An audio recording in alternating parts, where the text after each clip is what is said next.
सारी रात बारिश बरसने के बाद सुबह सवेरे मौसम बिल्कुल साफ था, सूरज निकला हुआ था और साथ ही मिस्त्री आ चुका था और जो हमारा बकाया वाशरूम का काम रहता था वो करना स्टार्ट हो गए थे मिस्त्री, क्योंकि शाम तक हमने ये काम मुकम्मल करना था, क्योंकि 2-3 दिन हो गए थे काम मुकम्मल नहीं हुआ था। उसके बाद हमने जाना था अड्डे पर।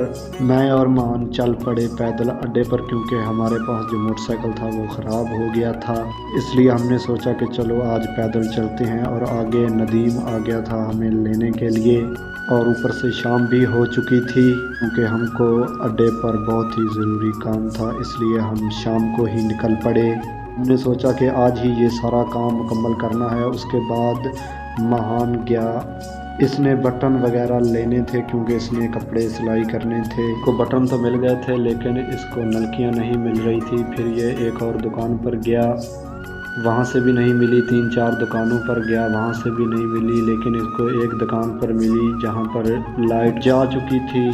उसके बाद मैंने करवाना था ख़त। मैं आ गया हवाम पर, मैंने करवाया ख़त। 2-3 हफ्ते हो गए थे मैंने ख़त नहीं करवाया था, मुझे आज ही टाइम मिला था। मैंने कहा आज चलो ख़त तो लाजमी करवाना है। और माँ ने भी कटिंग करवानी थी, वो और हवाम पर था और मैं और हवाम पर था। मैं उसके पास गया, मैंने कहा कटिंग हो गई है आपकी? उसने कहा मेरी हो गई है, लेकिन वो पैसे बकाया लेने गया है। उसके बाद शाम हो चुकी थी और सर्दी लग रही थी। हमने सोचा कि चलो जलेबियां खा लें। हमने उसके बाद जलेबियां खाईं और उसके बाद बिल्कुल ही शाम हो चुकी थी और हम नदीम के पास आए और नदीम आगे से दुकान बंद कर रहा था। उसने दुकान बंद की और साथ ही अमानुल्लाह की दुकान भी खुली हुई थी और ये भी दुकान बंद कर